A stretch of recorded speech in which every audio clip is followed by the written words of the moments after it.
Before we proceed with performing calculations in Excel, I would like you to solve an arithmetic expression. I suggest you to solve this with pen and paper and, if possible, avoid using a calculator. Well, but if you still feel the need to use one, then please use a simple basic calculator for this activity. So your problem over here is this. Take your time.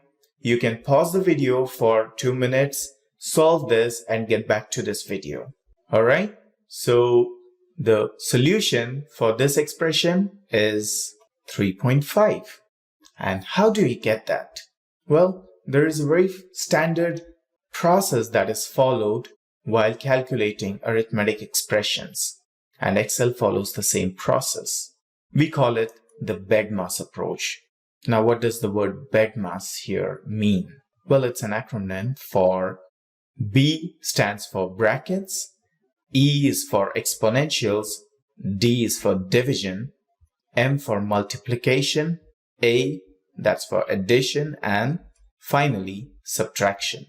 Whenever Excel calculates any arithmetic expression, it follows this order, wherein first it tries to solve everything that is there within the brackets, and next it would go for exponentials. Now, when we say exponentials, that's to the power.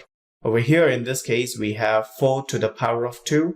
Now, where do you get the symbol to the power of? On your keyboard, you have number 6. We hold the shift button and press the number 6. We have this symbol, also known as a caret symbol. This indicates the exponential.